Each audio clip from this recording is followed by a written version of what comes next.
Do you ever get in the mood where you want to travel hundreds of miles away from home into the middle of the woods, even though you have no experience nor the means to do so? Well, me too. And it turns out that they have a name for that: backpacking. It's to travel or hike carrying one's belongings in, well, a backpack. Simple enough. So, without any real experience, I took an innocent Friday on the 13th of October, spent way too much money on gear, packed it up, and headed out.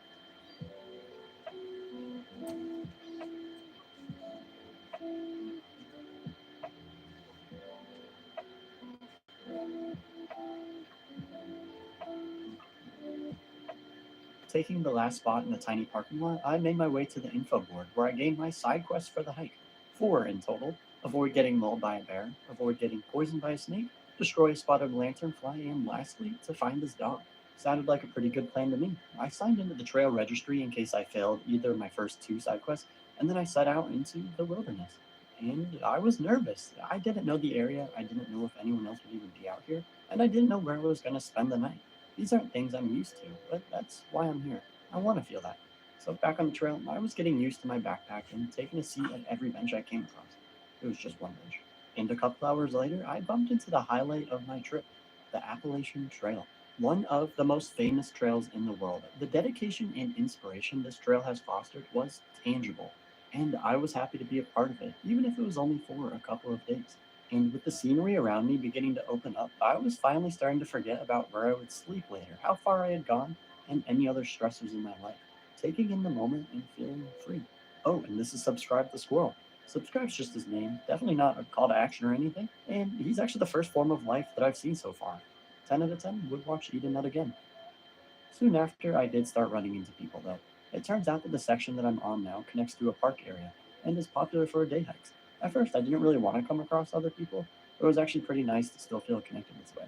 I should also note that I'm one water bottle down. Although I do still have two others, I've yet to see any water, which is a bit worrying. But what can you do? And speaking of water bottles, you might be wondering, what else did I pack? Well, in short, the answer is way too much, like twice as much as I needed. But here are the basics. I'll go over it all at the end in more detail, so stick around if you're curious. For now, I'll pause to give you a quick idea. Okay, well, that's the gist of it. My base weight clocked in at around 14 pounds, which I'm happy with. But in reality, I nearly doubled that weight with my copious amounts of packed food and clothes. I think that's pretty normal for beginners to do, and although the extra weight stunk, it still helps get an idea of what you really need without risking any safety. So that's my excuse, and I think I deserve a free pass there. Back on the trail, other than occasionally stopping to take in the view, I was mostly crushing miles and making sure I didn't get lost.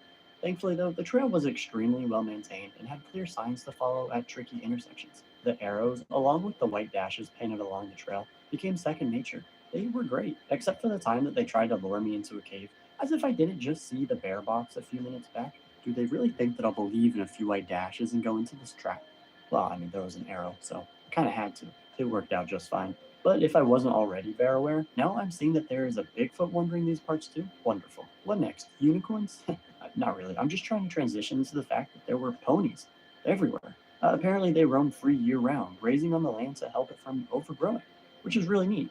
While watching them munch on the grass, I figured it was time for me to eat too. My first backpacking meal.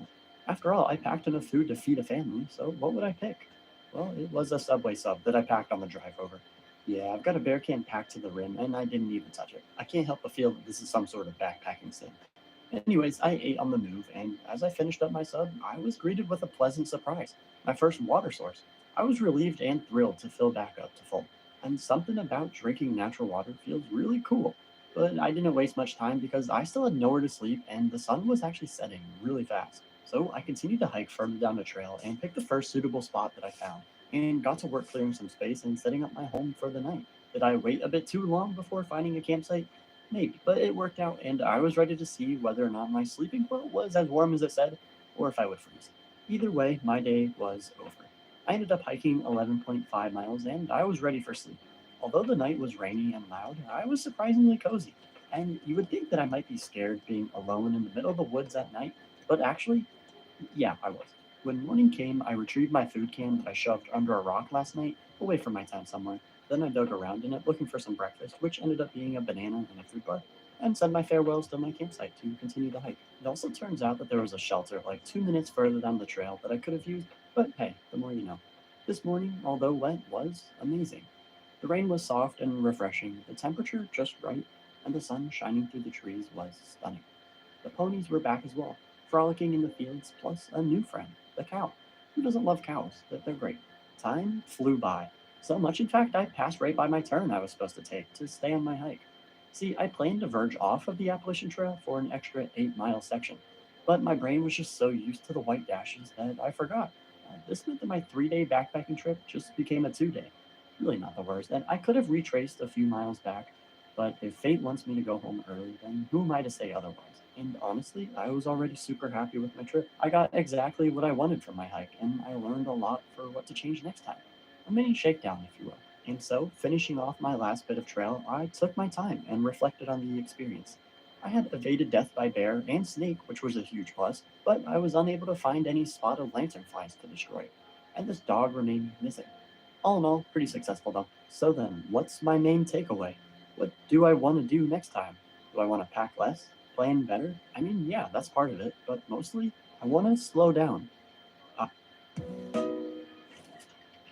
Copilot, make us anime style.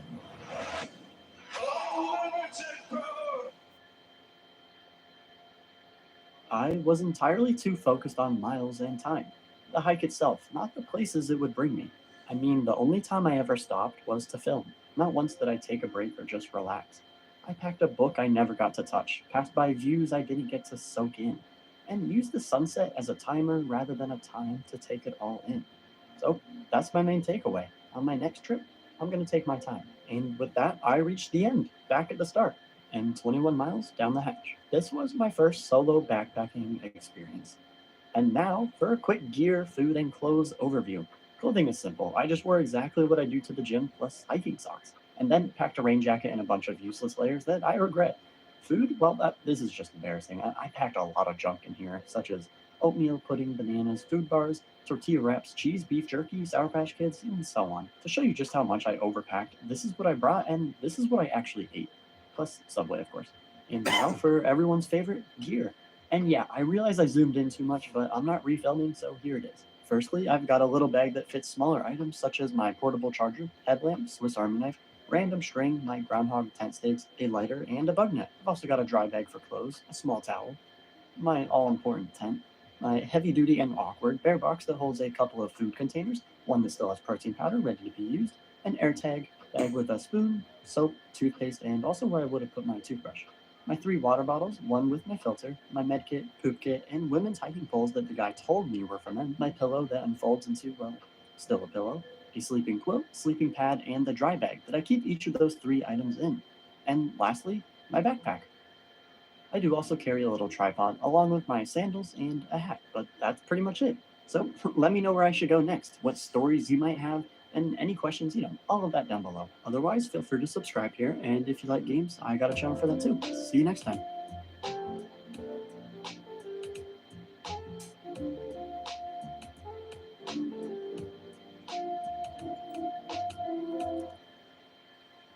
I was 10 years old, sitting in a room just like this Oh, when I hello. first heard about my grandma Mim's